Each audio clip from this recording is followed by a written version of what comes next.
As always, welcome to Family Business Friday. I'm your host, Dale Caldwell. Very excited to have Laura Osborn and Amy Arvary. But as always, I'd like to give a little introduction to who we are, and many of you have heard this before.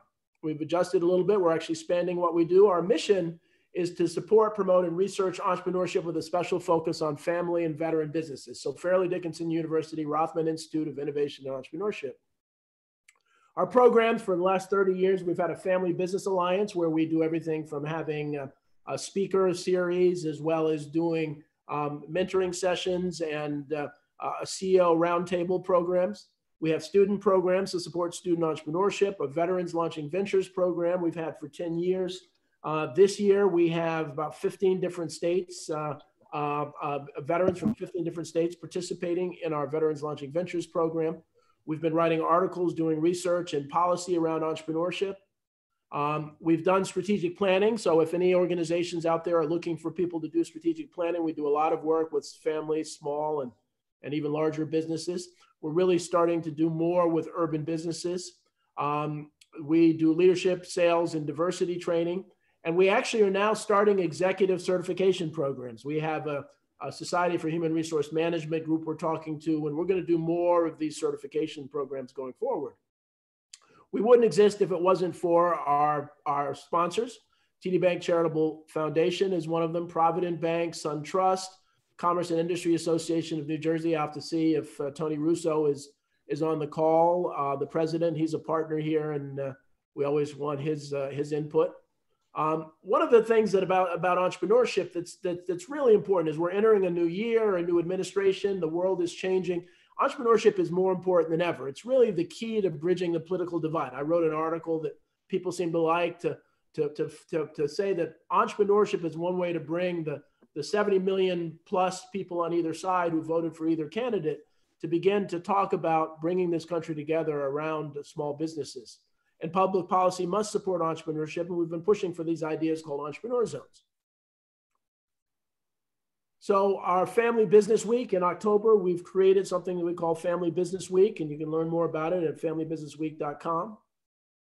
And we started Shop Family to help you support local restaurants by buying gift cards. We have a TV show called Family Business World that appears every Thursday at 10 a.m. and 8 p.m. We do these Family Business Friday calls, and we've been doing them since March. And so this is our Veterans Launching Ventures, as I talked about before. And I encourage each of you to go to our YouTube channel where we'll have this video and the others. We have over 100 videos that are very informative. So if you go to Rothman Institute of Entrepreneurship on the YouTube channel, you can find us there. And our Family Business of the Year Award, we had a session, and some of you watched this, with Laura Mashthaler from Black Swan Espresso is our new Family Business of the Year. Our under 10 million, Dennis Makula Contracting, and our over 10 million is Mike Seitel from Norwalt Design. So with that, I'll turn it over to Laura and Amy. So I'll stop sharing, Laura, and you can start. Awesome.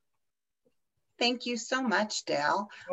Amy and I are thrilled to be here today with you and with this group from FDU.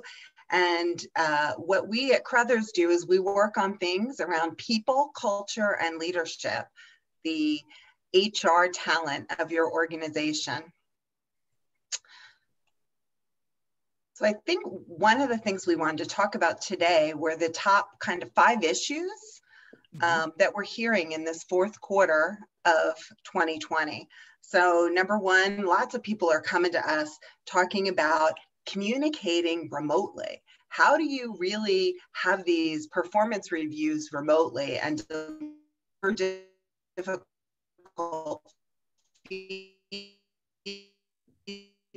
when you're not seeing people face to face? How is the feedback? Right? That's one of our big issues. Hiring and onboarding remotely is another issue that we are talking to people about. We're talking about skill gaps in the management and leadership ranks in companies. We're talking a lot about how do you keep culture with this remote workforce? How do you really keep your culture alive? What are you doing to do that? And the top thing that we're talking about right now is burnout. Yeah. Burnout for leaders, burnout for the workforce, the COVID parents. Last night I had a session with a brain neurologist who said to me that what they're seeing in their practice is stress has quadrupled in the last few months. Anxiety has tripled. Their depression is, just they're seeing it at rates that they've never seen, given the current environment and some of the things you talked about before, Dale, between the political environment and the racial divide and everything going on right now. It's a pressure cooker for people. And it's coming out. Somebody even talked about COVID-somnia, where people are really having trouble sleeping because all this is like swirling around in their brain. So we're spending a lot of time on these things. And I thought what might be great for this audience, for Dale and I, to do a temperature check on what are the big things that you're thinking about so that we can adjust our conversation to really address your needs. So with that, I am going to pull up a poll. All right. If everybody would just take 30 seconds, and this is a multiple choice. So what are the challenging issues that you're facing right now with your people and culture? You can click on as many of them as you're facing.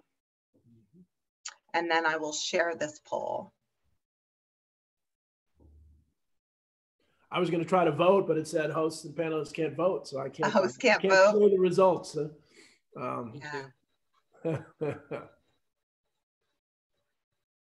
But this is good as they're doing that, and I've created this zone of to really help people understand where they are, because it's such a stressful time.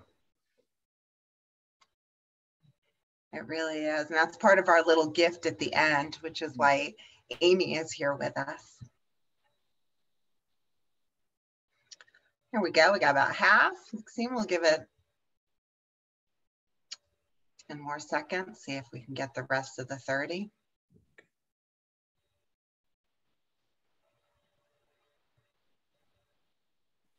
I'm curious to see what people say. 9, 10. Okay, last votes. Here we go. I'm going to end the polling.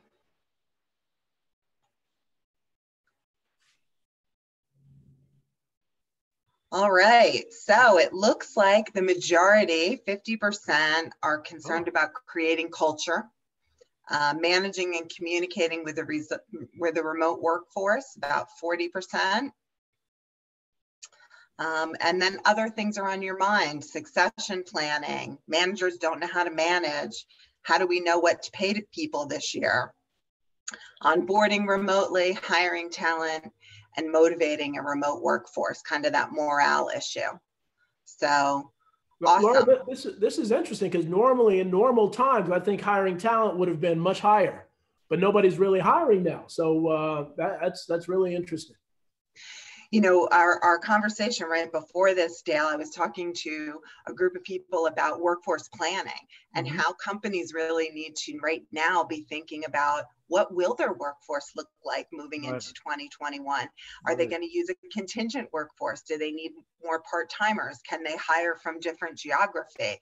What's changing? Do they need to hire more senior people because onboarding junior people remote is just too hard? Right? So a lot of conversations about that workforce planning before we get to hiring. All right, so I'm going to stop sharing these results. Hopefully this was useful. So for us, since burnout and that stress is such a big thing that we've been talking about lately, we've talked about a couple ways to really rethink your stress. Amy, you could probably even talk about this one better than me, that catalyst. Why don't I let you do number one?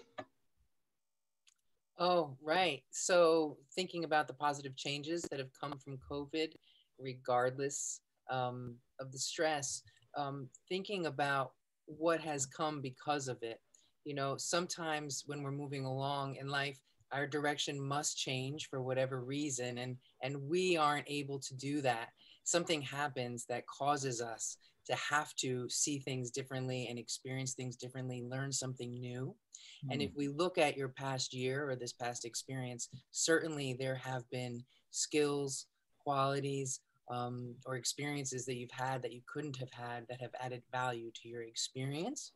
And that's just the start, for sure. Yeah, kind of that looking at the glass half full. Right. Another thing that really helps that burnout, you know, or COVID brain, as we call it, is chilling out with the right tunes. So it has been actually proven that if you have some music on in the background, you know, your brain is constantly searching right now for answers to some of these questions that we don't have answers for. And so if your brain has that music to distract it, it stops searching so much and it helps restore your equilibrium. And it also usually makes you happy because if you put on the music you like, it's just a nice background. So putting the right tunes on, and then practices like mindfulness and really being mindful of, you know, this drink and how it tastes and what I'm tasting on it, just mindful, and then meditation, right? So two different things, mindfulness and meditation. Those exercises help focus your brain, your breathing, and really can help actually restore your brain mass that is getting a little fuzzy right now. Because I don't know if, like me, many of you are experiencing lots of kind of forgetfulness and confusion, kind of that COVID brain. So these things will help. We actually have a little gift later for all of you, and you're going to experience a nice guided meditation.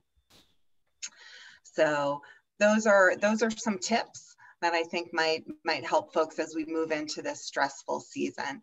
And then the last one is to practice gratitude in whatever way you practice. We have a couple ways that we think about showing our employees gratitude in addition to your family members.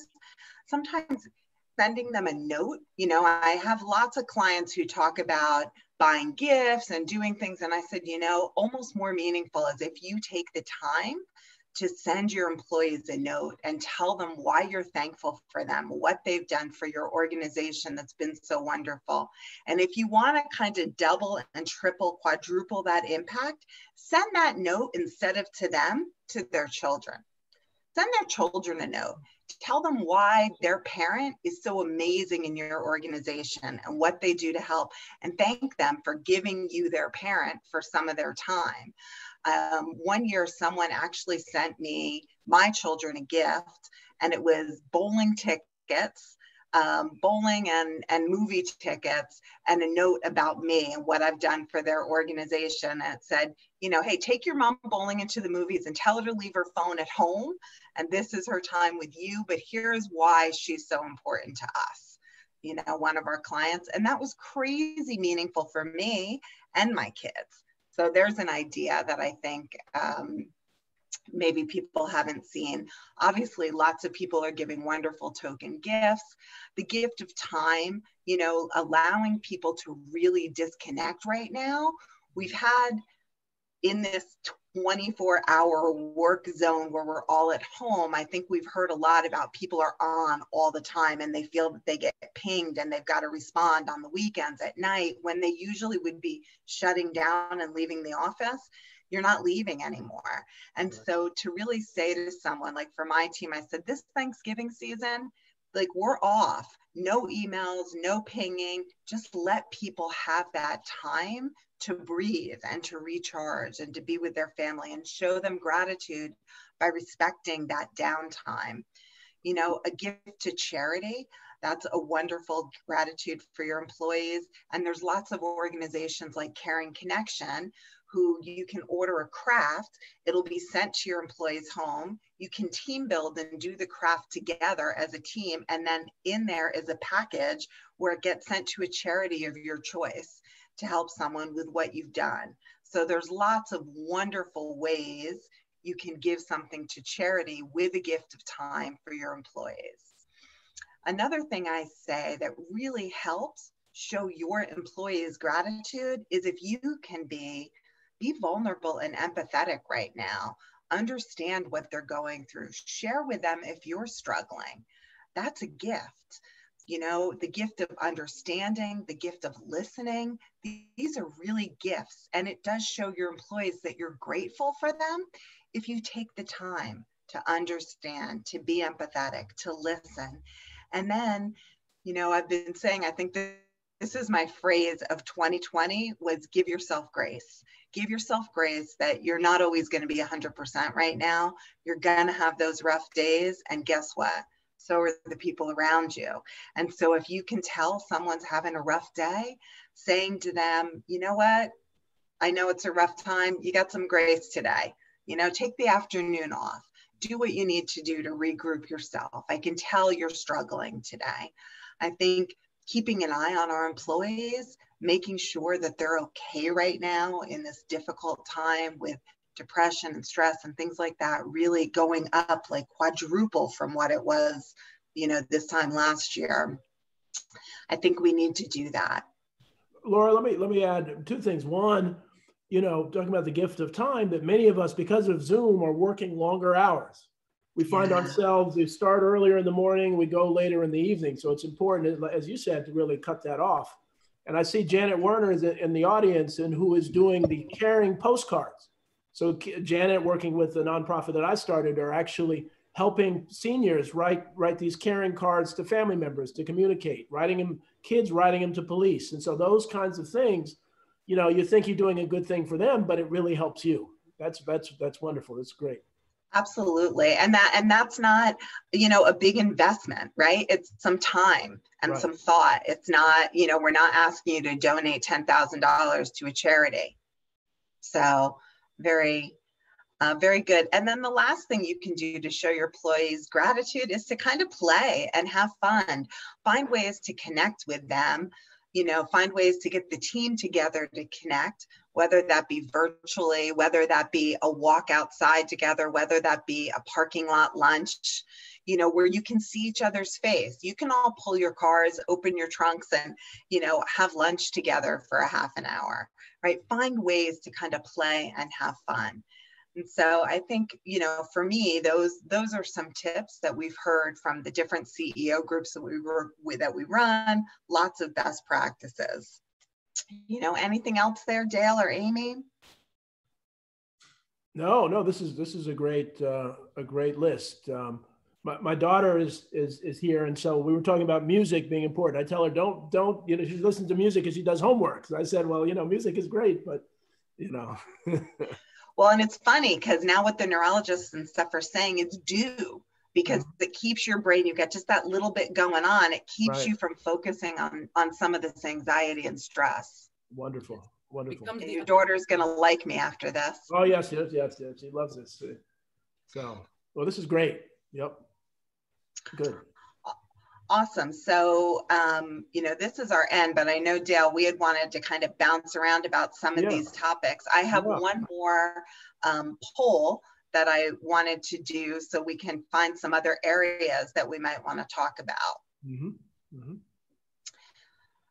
So we'll run a poll on some of the current issues that people are facing around human resources. Let me launch this poll and give you some time too. So it's around, how are you handling the remaining time off for people? This has been a conversation. I think this could give you some data on what other CEOs are doing. You know, are you keeping the same, allowing more, telling them use it or lose it? You need it for mental health. Take that time. You know, how are you handling 2020 compensation, base, bonus, both, or neither this year? And then what changes are you seeing in your workforce in motivation and morale over the last month? So those are, it's kind of a triple play question. Go ahead, we'll give you 30 seconds.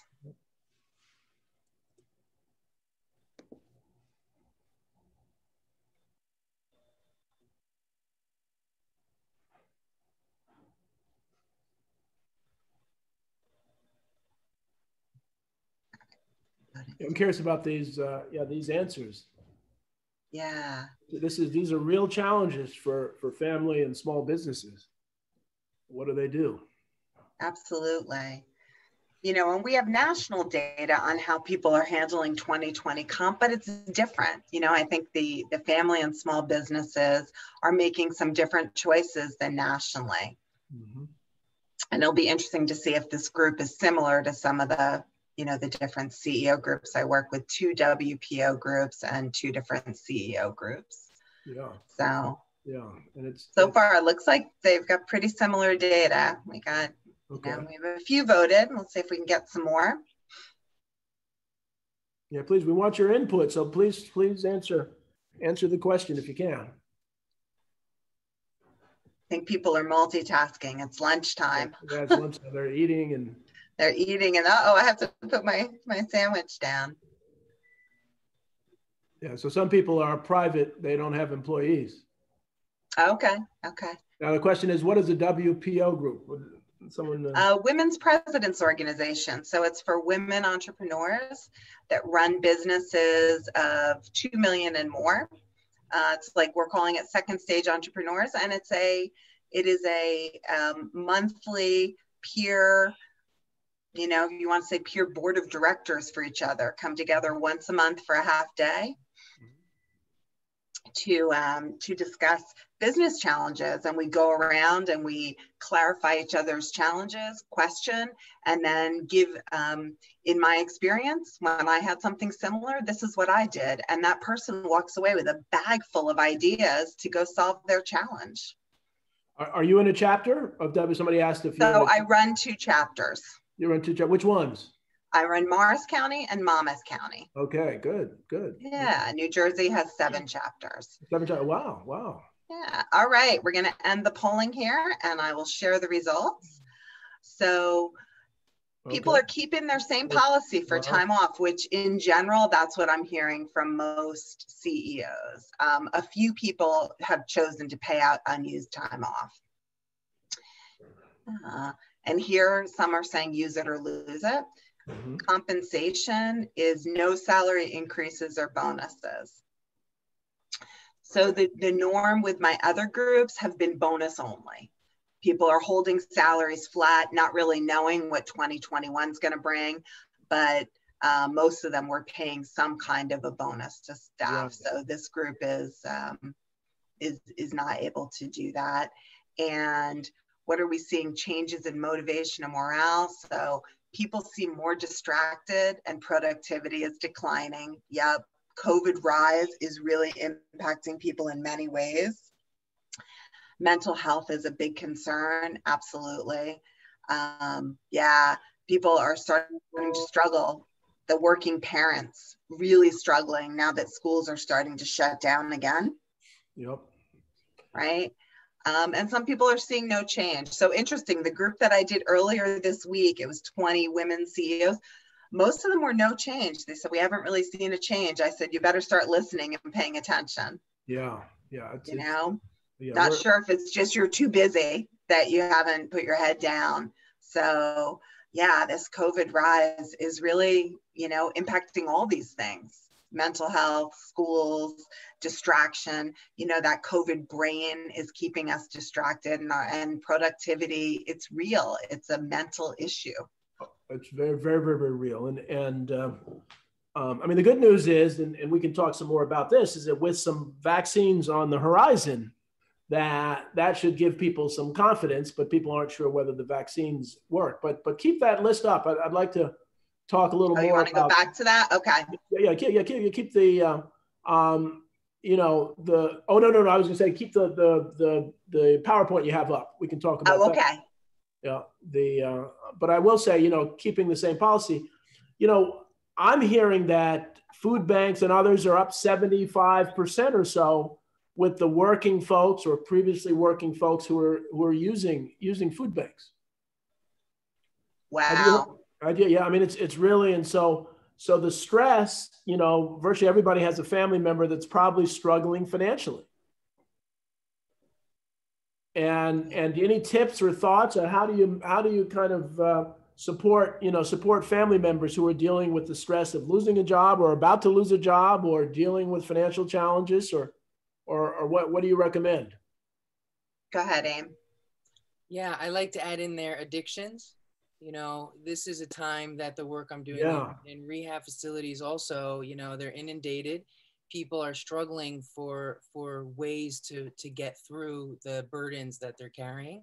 And the best way that we have discovered is to assume that every single person is struggling. Yeah.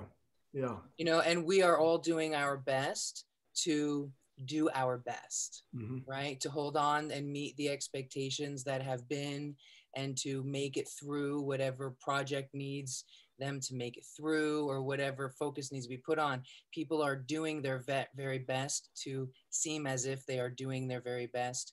Everyone is struggling.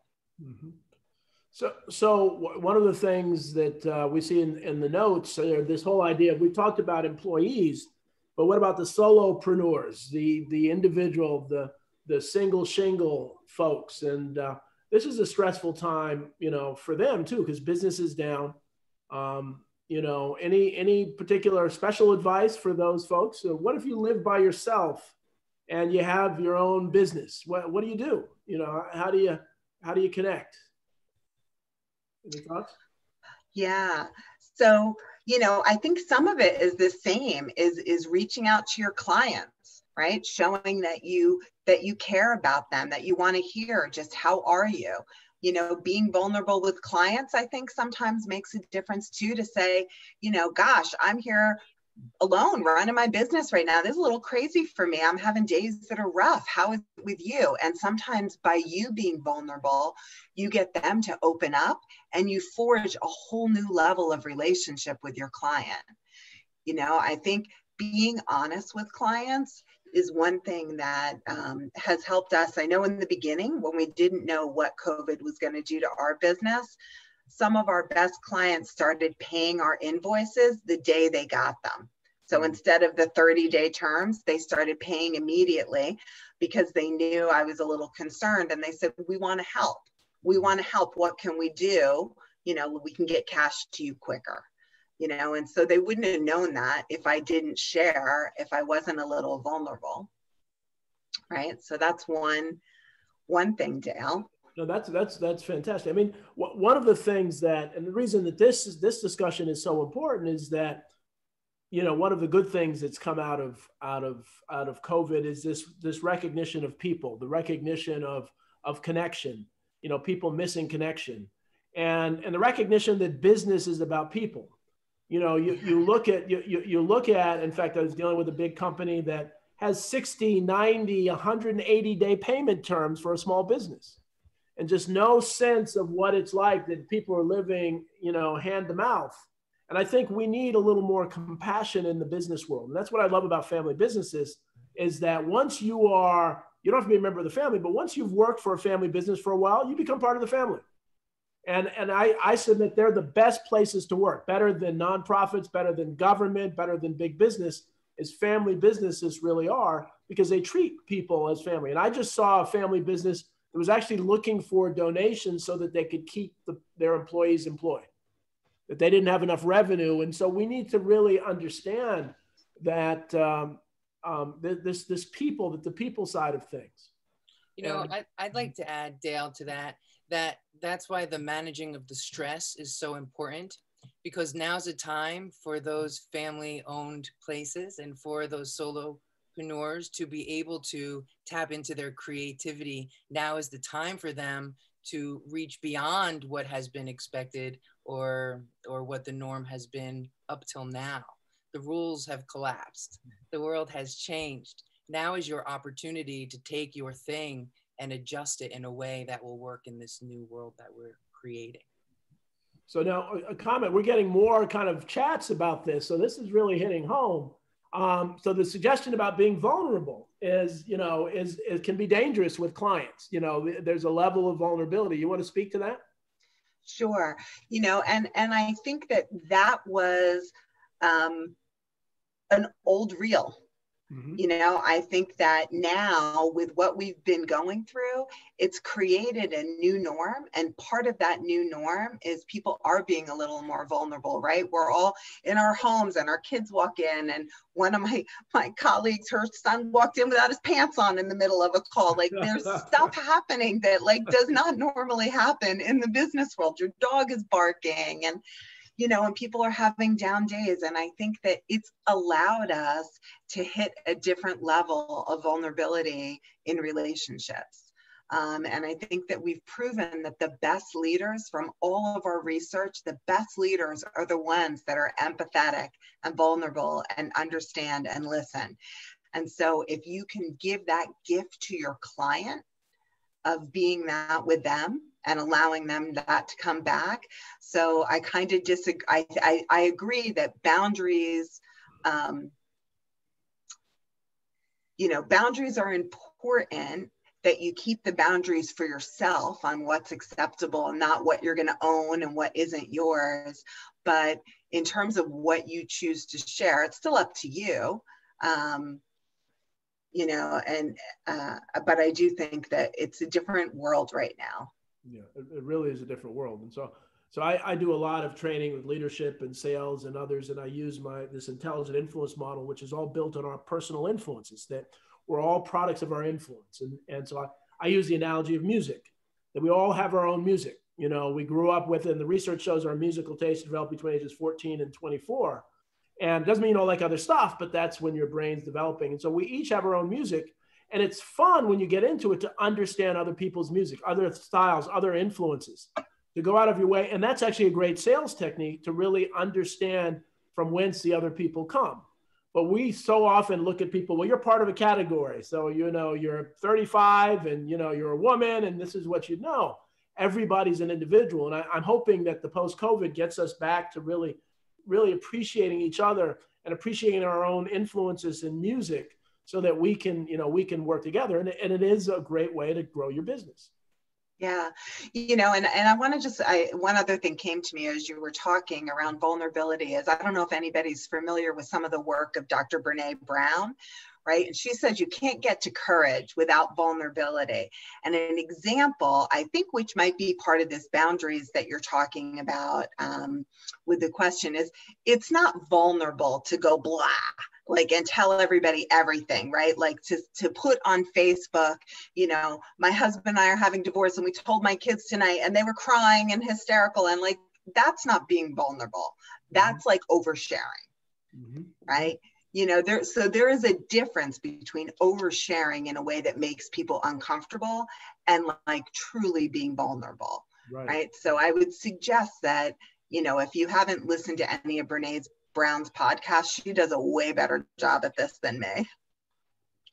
Well, and the other thing too, and I'll Amy, to tie you in, and so I've become a big believer in mindfulness. I ran an urban school. I'm involved in the Brunswick School Board, and we work with students, and many of the students had what looked like post-traumatic stress disorder, but it wasn't post, it was continuous, that they went to a beautiful school, but they were in a challenging neighborhood. And so I coined a term called urban traumatic stress disorder, and did some research on neuroscience and found that mindfulness, secular version of meditation, 15 minutes a day actually reduces recidivism and improves student performance. And so one of the things in working with Janet and others, we're trying to do trauma-informed job training to really help folks who are in a community to really work and really coach them as they get into a job. And so talk a little more about mindfulness. I know you're going to put us through it, but how did you get into doing mindfulness and stress relief? Thank you so much. So I never knew about this until later in life, and I went through a personal crisis. My world kind of came crumbling down as I once knew it, and I didn't really have the skills or the know-how to go through. Someone introduced me to meditation, which suddenly allowed me to have momentary glimpses of hope and happiness. And I was very curious how that could be when the situation hadn't changed. So how can circumstances be bad and we feel bad, and circumstances be bad and we feel good?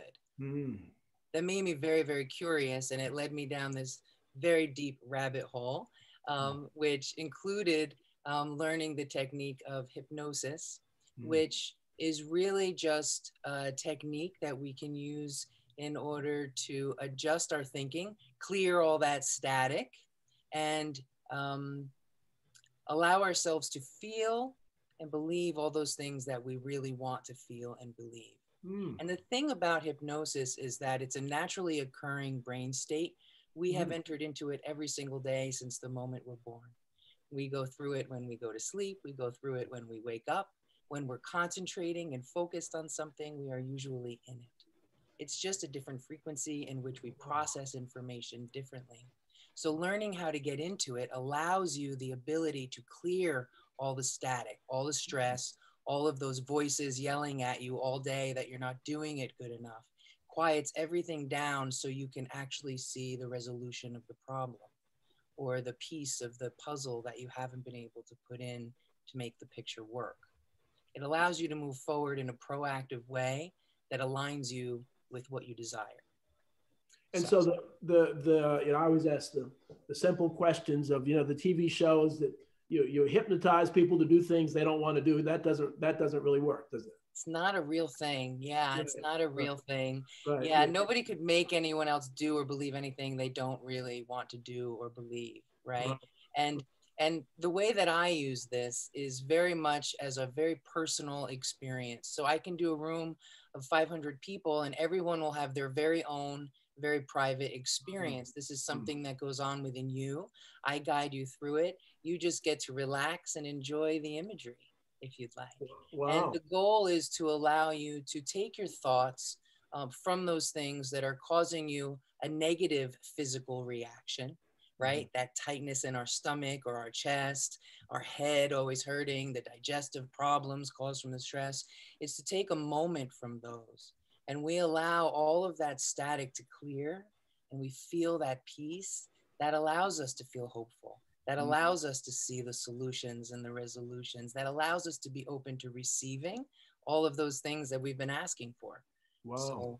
So that's how it's used. So I learned the practice, I started using the practice and people started coming.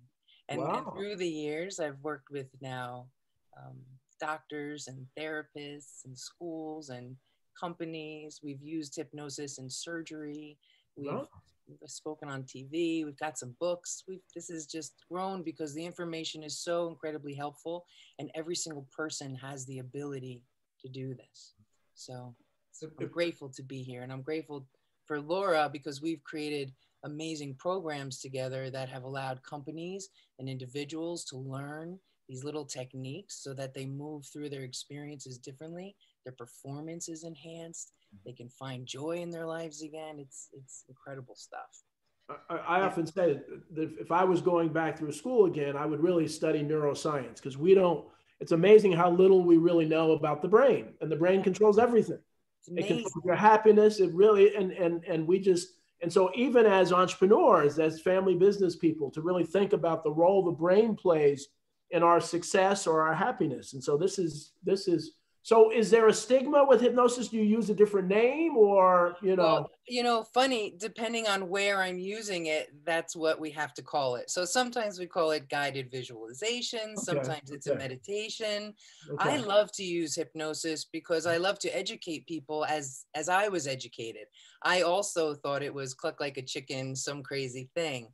I had no idea that it was this amazing skill that I actually have the ability to use to benefit my life experience. That's pretty amazing. Yeah. And so I'm looking at some of the comments from Stephen Oriole and some others about mindfulness exercises in school that using that. And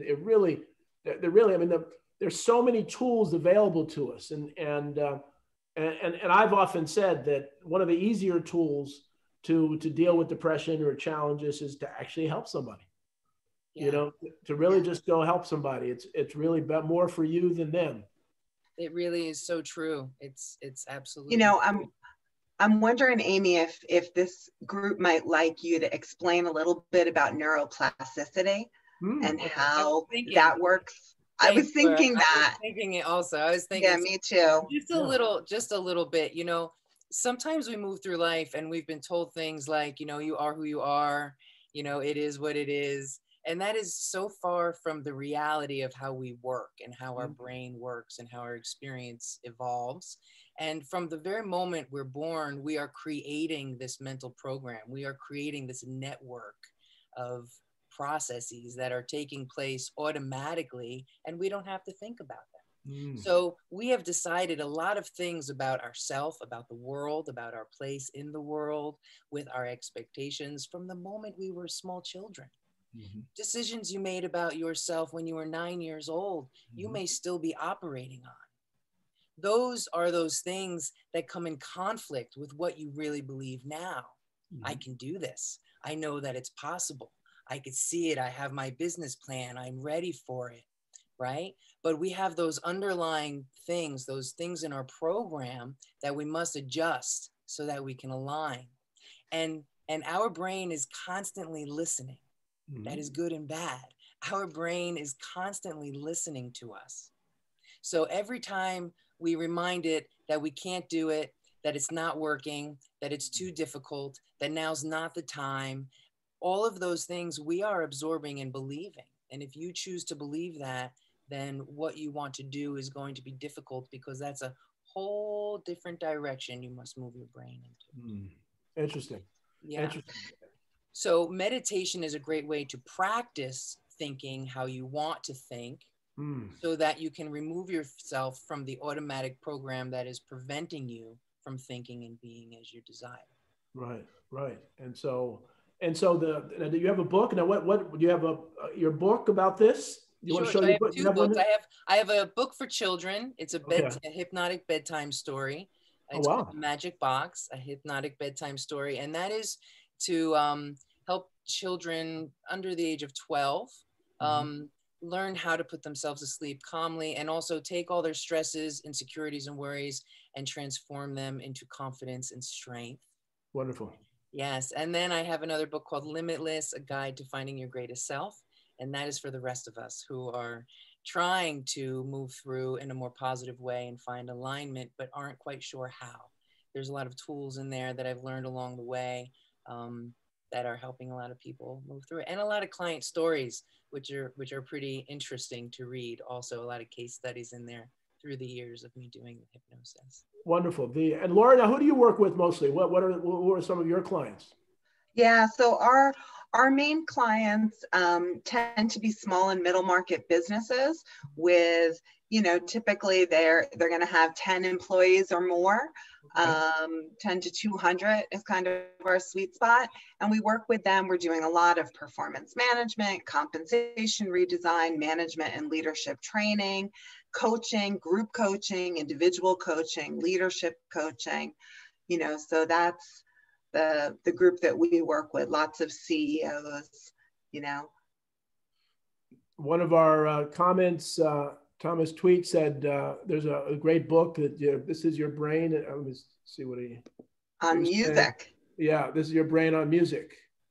So, which is in one of our programs that Laura and I run, the 4-week program, we go through how to feed your senses during the day so that you can feel a sense of what you want. Music is a wonderful one to incorporate into your hearing that we're gathering all the time. So it's such an important thing. Yeah. So this is, you know, this is so important because, you know, we say, oh, well, what does this have to do with about business and what do you do? But business we so often forget it's about people. And I often say that technology has made people more important than ever, because technology can take care of everything but the human interaction. And so as I teach my 16-year-old daughter is human interaction skills, you know, whereas young people, they can text, they can do that, but they're scared to look at people face to face. And so, you know, and so we're losing that. I think in some ways, when this COVID thing is gone, people are going to be so anxious to get together in a safe space and to interact with people and to hug people and to really talk to people and to meet with clients and to go out to lunch and breakfast and those things. And so I think as we prepare, I'm hoping that this time isn't wasted for, you know, it's an opportunity for people to really do some self-examination, to really think about themselves, about their life, about why they're on earth. you know, what they do. One of the things that I do a lot of coaching of people with careers, and I say, it's not about your job, but think about when you're 90 and you look back on your life, what is it that you want to have accomplished? Because so many people hop in, it's almost like going to California without GPS. They hop in a car and they kind of drive and so on. And then they're 90 and they look back and said, well, what did I do? Where'd the time go? And so now we're all young. We have that. Let's begin to think about planning our life. It's not just about making money. It's not just about your job. It's how are you changing the world? You know, how are you changing other people? How are you impacting and supporting other people? And this is important for business people as well as everybody. Yeah, absolutely. And it's amazing to just watch the transformation over time as you start to believe that, right? You know, Dale, I think I told you I started my business 10 years ago, and it was me. I was a solo entrepreneur with a shingle. And here we are 10 years later with 22 people and hitting revenue target. Like, we're up 50% this year. And it's that belief and that kind of forcing that plan and that goal on how to get there. Right. You know, and you just, you need all these pieces come together. The people, the culture, the way you lead, the way you listen to your clients, the way you listen to your employees. It all feeds in together to create whatever will be. Yeah, and so you've grown to 22 people. Yeah, that's amazing. And so that's you know, again, that's a true entrepreneurial success story. Right, and it was just me and a shingle. I mean, when my son said to me last year, Mom, maybe I want to run the family business. I was like, what business? Uncle Keith's construction business? And I was like, he was like, no, your business. I was like, oh my God, I have a real business. Like, it, you know, it's funny how the stories we tell ourselves, right? You know, like Amy said, so it's been a journey, but I want to make sure I'm noticing the time, and I know we don't have a ton of time left. I want to make sure Amy has time to give everybody our gift of gratitude for you inviting us to this today. And Amy, how much time do you need? How much time do we have? Let's about 10 minutes. About 10 minutes. 8 minutes. Let's do. I'll get it in under 10 minutes. Let's do it. Okay, good. So Excellent. Aim, just speak up a little bit. You're a little soft today. Okay, perfect. And we can take off the slide so we can focus on her. Yep, I will. Excellent. I'll take off my picture. Okay, so this was so wonderful, and I hope everyone has begin to understood or have reinforced the thoughts that how we're feeling and thinking is greatly impacting everything that we're doing, everything we're creating, everything we are trying to move through and to. So these next few moments are for you as a gift to just allow your mind an opportunity to clear itself from anything not needed so that you can be very clear and very ready for all of those things that need your attention in whatever way they do. So you may now close your eyes and get yourself comfortable. That means you can go ahead and kick your feet up. You can lay your head back, put your head down on your desk if you need, whatever it is. Just get yourself comfortable for just a couple of moments. And when you're comfortable and your eyes are closed, I'd like for you to please take a nice deep breath in. And very slowly let that breath out. As you do, just give yourself permission to relax. For the next few moments, there's nowhere else you need to be. There's nothing else you need to be doing. This is just your time. It's your time to let go, to adjust, to align with all of those things that you truly desire. So take another deep breath in. This time, fill your lungs all the way and hold that breath. Very, very slowly exhale. Feel your shoulders drop down. Feel your arms drop down, your forearms, your wrists, your hands, even your fingers, let them get nice and comfortable. And take another deep breath in, fill your lungs all the way and hold this breath. Very, very slowly exhale. Feel your chest relax as all the muscles flatten out and let go. Take another deep breath in. Fill your lungs all the way and hold this breath. very slowly exhale. Feel your whole body drop down from the top of your head all the way down to the tips of your toes, every muscle, every nerve, every single cell in your body just lets go. You can feel your scalp relax. Your scalp just relaxes. As this feeling travels down over your forehead and your eyebrows, they just let go. All the little muscles around your eyes and your eyelids, feel them flatten out and let go. Your cheeks, your lips, all the muscles around your mouth relax now, your jaw and your chin. It feels so good to just relax. And you can take another deep breath in. And as you exhale, spread this feeling down the front of your neck and the back of your neck as all the tightness in your shoulder area just melts away.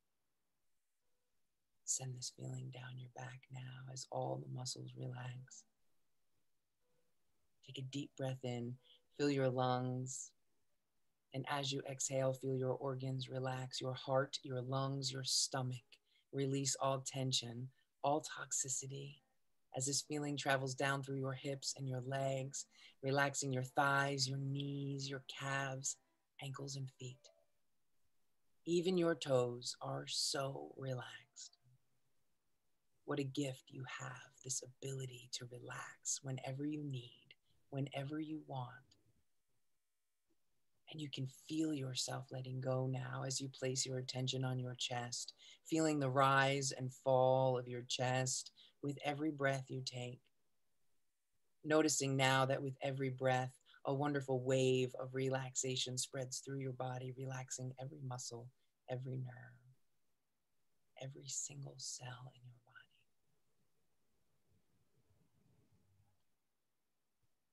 And you can enjoy this feeling now as you imagine yourself at the top of a very beautiful staircase. 10 steps lead down to the floor below, and in a moment we'll walk down the stairs. As you do, you'll feel yourself go even deeper into this wonderful feeling.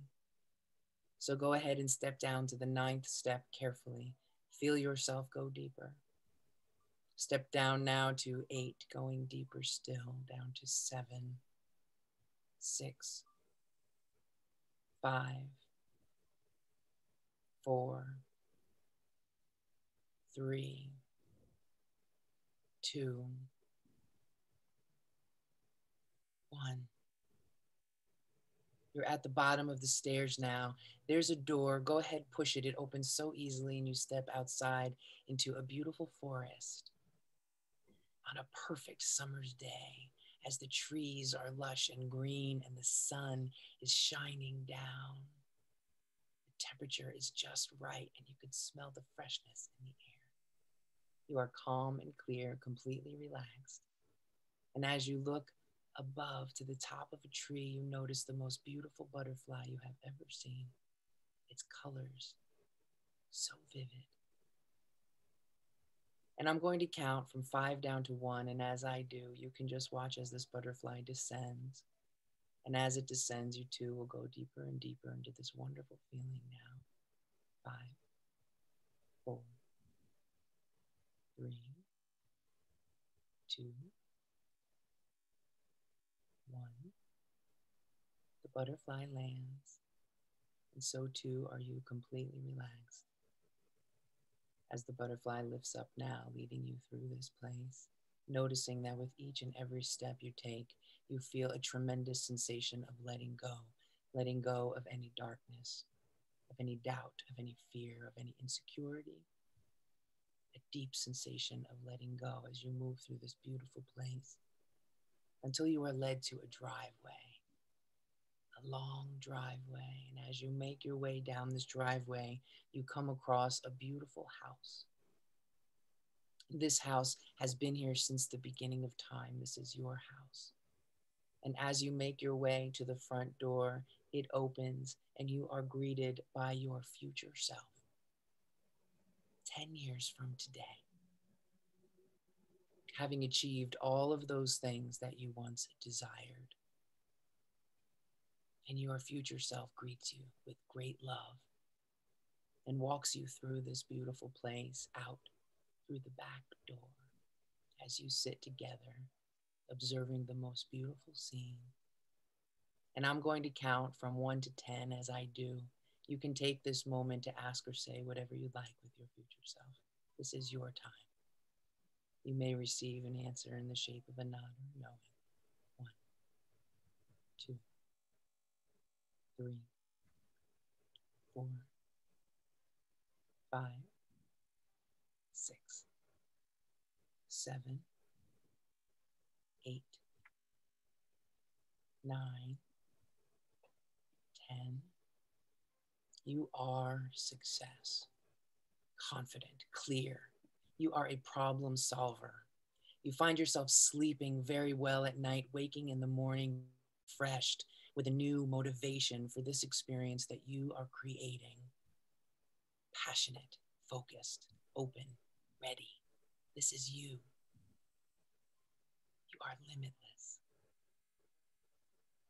These suggestions take effect immediately. They grow stronger and stronger with every single breath you take. In a moment, I'm going to count from 1 to 5. At the count of 5, you'll open your eyes, feeling refreshed and very awake. You'll have wonderful thoughts flowing through your mind, wonderful feelings flowing through your body.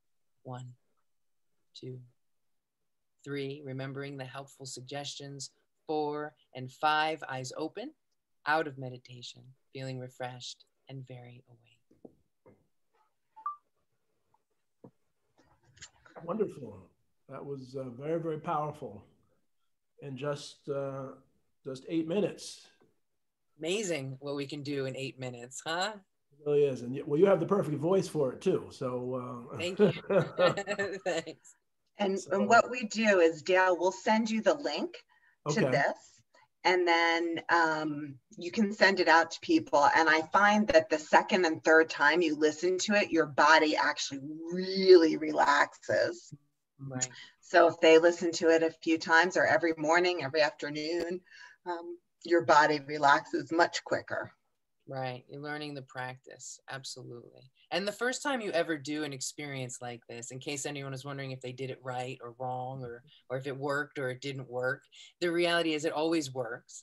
But the first time you do it, that conscious mind has a job, and its job is to make sure you're doing everything right and everything is going as you desire.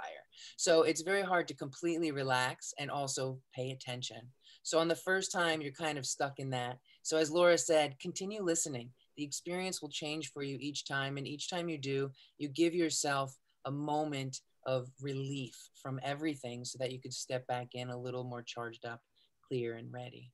And as you see in the comments, people are thanking you. It was very, very helpful. Now I ask, I didn't fall, but so often when I do yoga and other things, I fall asleep. I don't sleep. Is that good or is that bad? That's great. Well, there's no right or wrong. There's Right. 7 stages to go through. I didn't put anyone too deep today because we only had a little bit of time, and I want you to have some recall. If I take you in a little deep, you lose the recall and you don't get to really remember the experience. Oh, wow. So I wanted you to see him and remember him. Wonderful. Yeah.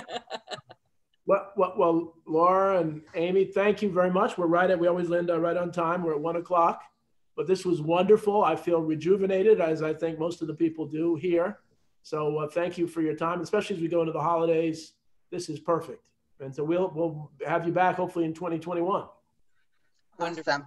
Well, thank you. And I wish everybody a wonderful, happy, healthy holiday season. Well, thank you all for tuning in, and we will see you at our next Family Business Week session. So take care. Goodbye, everybody. Bye-bye.